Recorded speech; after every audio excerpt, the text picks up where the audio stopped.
Bonsoir, nous sommes devant le collège Théophraste Renaudot à Saint-Benoît, tout près de Poitiers. Dans ce collège, une expérience tout à fait extraordinaire a eu lieu dans les années 1995. Elle a réuni un innovant, un homme qui fait de la recherche, un professeur de menuiserie et quelques élèves. Le résultat est surprenant. Vous allez découvrir cet innovateur. C'est un homme qui est en recherche permanente. Il a pour nom Olivier Caillot. Je m'appelle Monsieur Olivier Caillot, je suis une formation de photographe, j'ai 49 ans et aujourd'hui je lance un appel pour essayer enfin de trouver des débouchés dans le domaine industriel pour être sérieux, crédible dans le domaine de l'innovation puisque ces inventions c'est la lumière, l'eau, l'air, le son et les ondes électromagnétiques et le studio portable bien sûr. Jusqu'à présent, personne ne nous entend. Personne ne m'entend, il y a eu des aides par la mairie de Poitiers, par le district de Poitiers, par le conseil régional. Le problème, c'est qu'il faut de l'argent et on me demande, à moi qui est de faible revenu, on me demande un produit industriel. On me demande l'inverse de ce que je demande. On est devant votre première invention. Il s'agit de quoi et ça remonte à quand? Ça remonte l'idée de base en 1988. Et ça s'appelle? Un studio portable, c'est une marque déposée. Et ça a été breveté avec l'aide de l'ANVAR, fait rarissime, en 94. 30 juin 1994. Alors ça sert à quoi? Au départ, l'idée c'était de photographier les insectes non plus en studio, mais les photographier dans la nature, pour qu'ils puissent vivre dans leur milieu naturel. Le but c'est d'avoir un support technique qui vous permet de disposer de plusieurs flashs en simultané et de donner une lumière naturelle tout en étant artificielle. Puisque en macro, à cause des forts grossissements, on a besoin de lumière. Or, la lumière du soleil ne suffit pas. Il fallait donc créer un support multidirectionnel pour pouvoir se mettre adapté au sujet. Donc les lumières, c'est là. Les lumières, les flashs sont derrière. Je gère un chaos de lumière. Au lieu d'avoir une attaque frontale, j'en fais une attaque latérale, dans tous les sens, sauf que je le contrôle et à densité variable. Ce qui fait, je crée un relief. Et je crée les couleurs. C'est ça qui est extraordinaire dans cette invention. Donc, son champ d'application de ce fait-là devient extraordinaire. Ça peut être dans l'endoscopie, dans un domaine de 1 cm de diamètre, ça peut être un éclairage public, ça peut être l'éclairage de studio de cinéma, de télévision, un phare de voiture, de moto, etc. Le principe est simple, il fallait y penser. Donc, on casse la lumière. Cette lumière est cassée et réorientée sous forme de faisceaux à densité variable. On a donc des faisceaux non plus dans une dimension frontale, mais latérale, qui ont différentes grosseurs. Et de ce fait-là, par rapport à la lumière traditionnelle, qui elle va donner un éblouissement, qui va cacher les couleurs, qui va donner une image plate, cette invention-là, qu'est-ce qu'elle fait sur les images? Elle donne du relief, elle crée la vie, elle donne de la couleur, elle donne une perception de naturel. C'est naturel, tout simplement. Un exemple parmi tant d'autres. Le jour où je sais que Jabata est venu à Poitiers, la photo que tout le monde aurait faite, celle-ci.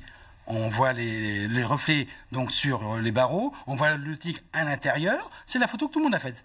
Moi j'ai fait ma photo avec l'invention, c'est celle-ci, et qu'est-ce qu'on voit? On ne voit plus les barreaux, on a l'impression que le tigre est en dehors des barreaux. Non, il est dedans, heureusement pour moi, sinon il m'aurait mangé. Et donc de ce fait-là, avec l'invention, j'ai un phénomène de plus de reflets et d'un éclairage naturel.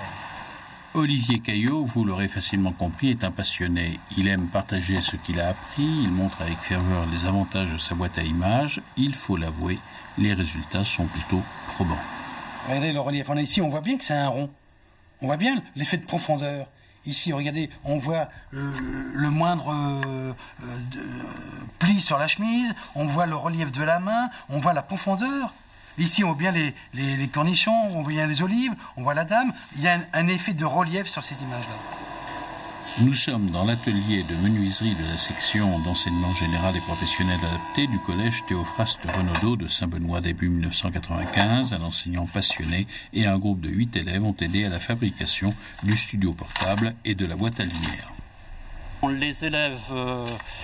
c'était nouveau pour eux, au lieu de faire des petites pièces que l'on fait d'habitude. Là, c'était un projet bien déterminé, avec une date butoir. Donc, il a fallu que les élèves s'investissent. Et là, je pense qu'ils étaient tous motivés.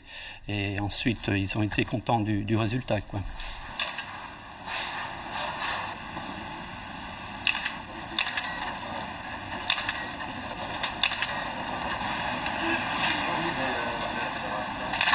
Cette invention sur la lumière, vous auriez pu la vendre à quel type de société?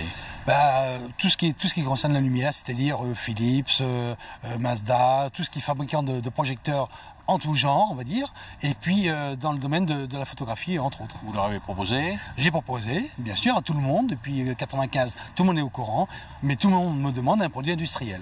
Que ce soit Canon, Nikon, Minolta, Philips, etc. Ils veulent tous un produit industriel quasiment prêt à vendre. Même pour le numérique, il faut de l'éclairage. Et lui, avec son invention où il éclaire un petit peu dans toutes les directions, ça fait comme en voiture où on supprime l'angle mort. Hein, lui, c'est l'angle mort, c'est l'éclairage, c'est la lumière.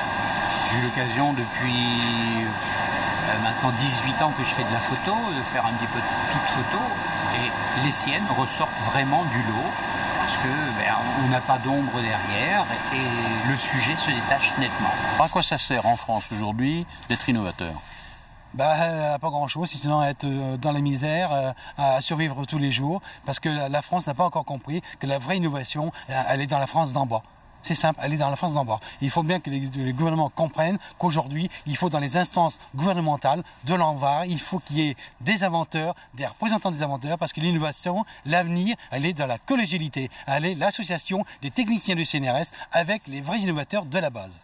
L'innovation, ça peut être n'importe qui, l'innovation. C'est tombé sur moi, demain ça peut être sur vous. Ça peut être sur vous demain aussi, l'innovation. Alors demain, il faut effectivement vous aider. Il reste maintenant à souhaiter que les investisseurs industriels se manifestent pour que Olivier Caillou retrouve enfin le sourire. Vous avez rendez-vous dans quelques minutes avec l'édition régionale du 19-20. Bonsoir et à bientôt.